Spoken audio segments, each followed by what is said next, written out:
சாந்தி. April மாதத்தினுடைய அவ்யக்த சமிகை. இந்த மாதம் நாம் எதை பற்றி தெரிந்து கொள்ளப் போகிறோம் என்றால், சன்ஸ்கார் மிலன் கி ராஸ் கரோ. பலவிதமான டான்ஸ் இருக்குது, நடனம் இருக்குது. பாபா நம்மிடம் எதிர்பார்ப்பது, குழந்தைகளாகிய நாம் ஒருவர் மற்றொருவரோடு சம்ஸ்காரத்தில் ஒத்துப்போக வேண்டும். எப்படி ஒரு டான்ஸ் பண்ணுறாங்க அப்படின்னா, ஒரு அஞ்சு பேர் டான்ஸ் ஆடுறாங்க. அப்போது ஒருத்தருனுடைய அசைவுகள் எப்படி இருக்கோ அதே போல் மற்றவர்களும் செய்வாங்க.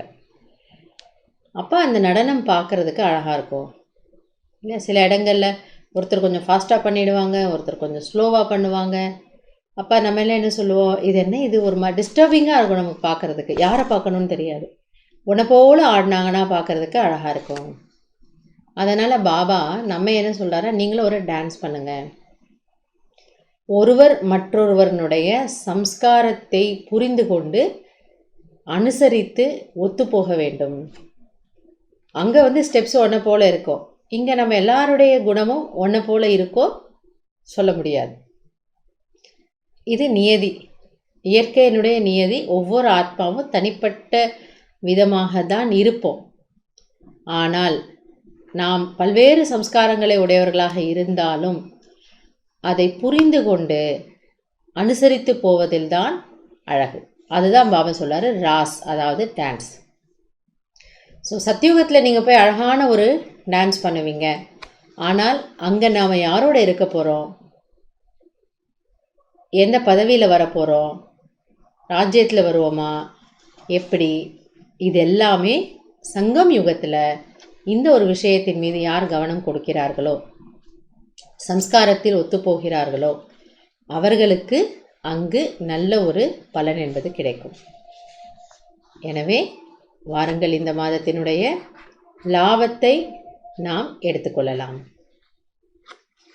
அவ்யக்த சமிகை 1 ஏப்ரல் 2024. बाप दादा समय की समीपता प्रमाण अभी संस्कार मिलन की महारास देखना चाहते हैं. பாப் தாதா இந்த நேரத்தின் அனுசாரம் இப்பொழுது சம்ஸ்கார ஒற்றுமையினுடைய அந்த மகா நடனம் ராஸ், இதை பார்க்க விரும்புகின்றார். इसके लिए पहले स्वयं को एडजस्ट कर दूसरों से संस्कार मिलाने का दृढ़ संकल्प करो. எனவே இதற்காக முதலில் நீங்கள் உங்களை அட்ஜஸ்ட் செய்து கொள்ளுங்கள். அதாவது பிறருடைய சம்ஸ்காரத்தோடு நாம் ஒத்துப்போக வேண்டும் என்பதற்கான திட சங்கல்பம் செய்யுங்கள். இதுதான் ஒருத்தருடைய டான்ஸ் எப்படி இருக்குது, அதோடு நம்ம மேட்ச் பண்ணிக்கிறோம் இல்லையா? அங்கேயும் அப்படி தானே. திடீர்னு யாரோ ஒரு ஸ்டெப்பை மாற்றுவாங்க, உடனே அந்த குழுவில் இருக்கிறவங்க மாற்றிக்கிறாங்க. அப்போ அந்த குழுவினுடைய அழகு, ஒற்றுமை வெளிப்படுகிறது இல்லையே?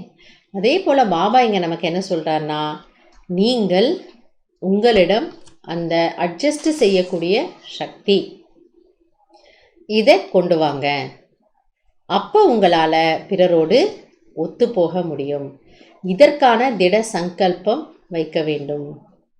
இப்போ உடனே நம்ம மனசில் என்ன கேள்வி வருது, இது என்ன பாபா, நான் தான் அட்ஜஸ்ட் பண்ணிக்கணுமா, ஏன் அவங்களும் அட்ஜஸ்ட் பண்ணிக்க கூடாதா, எப்போவுமே நான் தான் அட்ஜஸ்ட் பண்ணிக்கணுமா, எப்போவுமே நான் தான் ஒத்து போகணுமா, எப்போவுமே நான் தான் விட்டு கொடுக்கணுமா, இப்படின்னும் நம்ம மனதில் கேள்விகள் வரலாம். ஆனால் பாபா என்ன சொல்கிறாரு, சங்கம் யுகத்தில் ஹிந்தியில் சொல்லுவார் இல்லையா, ஜுக்கு ஜுக்கு ஜுக்கு அப்படிங்கிறார். சங்கம் யுகத்தில் நாம் பணிவாக இருக்கிறோம் அப்படின்னா, சத்தியுகத்தில் மனதார எல்லோருமே நம் முன்னால் தலை வணங்குவாங்க. ஸோ இங்கே நாம் ஏதோ ஒரு காரணத்தினால பிடிவாதமாக இருக்கிறோம், விட்டு கொடுக்க மாட்டேங்கிறோம் அப்படின்னா, அங்கே நாம் போய் பிறருக்கு தலை வணங்க வேண்டி வரும். அதனால் பாபா என்ன சொல்கிறாரு, இங்கே திட சங்கல்பம் வைங்க. ஏன்னா இப்போ புரிய வச்சார் இல்லையா, ஒவ்வொரு ஆத்மா ஒரு மாதிரி. ஸோ அவர்களோட ஸ்ரீமத்தை மீறாமல் எங்கே நாம் எப்படி ஒத்து போனால் அங்கே அந்த ஒரு அமைதி, அந்த ஒரு குஷி இருக்குமோ அங்கே நாம் ஒத்து போகிறதுல தப்பே கிடையாது. एडजस्ट करने की शक्ति संस्कारों को मिला देगी. ஆக இந்த அட்ஜஸ்ட் செய்வதற்கான கலை சக்தி உங்களுடைய சம்ஸ்காரங்களில் உங்களை ஒத்துப்போக வைக்கும். ஏன்னா நம்ம பார்க்குறோம் லௌகிக்கத்தில் கூட எந்த வீட்டில் அங்கே ஒருத்தருக்கு ஒருத்தர் மதிப்பு கொடுக்குறாங்களோ, ஒருவர் இன்னொருவருடைய கருத்துக்கு மதிப்பு கொடுக்குறாங்க, பேச்சுக்கு மதிப்பு கொடுக்குறாங்க, அங்கே விட்டு கொடுக்குறாங்க அப்படின்னா அங்கே பிரச்சனையே வர்றதில்லை. ஸோ அங்கே பிரச்சனை இல்லைன்னு இல்லை, ஆனால் அது வெளிப்படுறதில்லை, ஏன்னா விட்டு கொடுத்துட்றாங்க. பட் எங்கே கொஞ்சம் அங்கே அபிமானம் இருக்குமோ இல்லையா, நான் விட்டு கொடுக்க மாட்டேன், நீங்கள் மாற்றிக்கோங்க, என்னால் மாற முடியாது அப்படின்னு அந்த 2 பேருமே நிற்கும் பொழுது தான் அங்கே பிரச்சனை வருது. எவ்வளோ நம்ம விஷயங்கள் நியூஸ் பேப்பர்லலாம் படிக்கிறோம், கேட்குறோம். கோர்ட்டில் நிறைய கேசஸ் இருக்குது, ஃபேமிலி கேஸ்லாம் இருக்குதுன்னு சொல்கிறாங்க, கேட்குறாங்க. அப்போ இதில் எதனால் இந்த ஒரு குணம் இல்லை, சரி இன்னொருத்தர் சொல்லும்பொழுது அதில் தப்பில்லை என்றால் நம்ம ஏன் விட்டு கொடுக்கக்கூடாது? அப்போ எங்கனாலும் கொஞ்சமாவது ஒரு ஈகோ வந்தது, அபிமான் வந்தது அப்படின்னா நம்ம விட்டு கொடுக்க மாட்டோம். அப்போ அங்கேருந்து பிரச்சனை ஸ்டார்ட் ஆகுது. அது மெதுவாக நாளுக்கு நாள் சேர்ந்து கடைசியில் ஒரு நாள் பெரிய பிரச்சனையாக வெடிக்கும். அதுதான் பாபா சொல்கிறாரு, இல்லை நீங்கள் அட்ஜஸ்ட் செய்யக்கூடிய சக்தியை உங்களுக்குள்ளே உருவாக்கிக்கோங்க. அப்போ அங்கே நீங்கள் குஷியாக இருப்பீங்க. அப்போ நம்ம யோசிக்கணும், என்னுடைய அபிமானம் அல்லது அகங்காரம் அல்லது என்னுடைய பிடிவாதம் முக்கியமா, அல்லது அந்த இடத்துல அந்த ஒரு குழுவில் அந்த ஒரு வீட்டில் அமைதி முக்கியமானு நம்ம யோசிக்கணும். இதில் எதுக்கு நம்ம முக்கியத்துவம் கொடுக்குறோமோ அதை சூஸ் பண்ணிக்கணும். அப்போ நம்ம பொதுவாக என்ன நினைப்போம், அமைதி வேணும், சந்தோஷம் வேணும்னு தானே நினைப்போம். அப்போ அதுக்காக நம்ம இதை அட்ஜஸ்ட் பண்ணிக்கிறதுல தப்பே கிடையாது. எனவே இந்த மாதத்தினுடைய முதல் நாளே பாபா நமக்கு ஒரு விஷயத்தை சொல்லி கொடுக்குறாரு, நீங்கள் அட்ஜஸ்ட் பண்ணிக்கோங்க.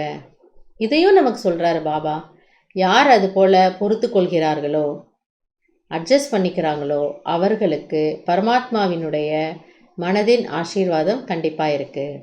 ஏன்னா இது அவருடைய ஸ்ரீமத், அவர் சொன்னதுக்கு நான் சரின்னு சொன்னேன். இவங்களுக்காக நான் விட்டு கொடுக்குறேங்கிறத விட பாபா சொன்னார் நான் சரின்னு ஏற்றுக்கிட்டேங்கிறதுனால அந்த ஒரு கீழ்ப்படிதல், அதற்கு நமக்கு அவரிடமிருந்து ஆசீர்வாதம் கிடைக்கும்.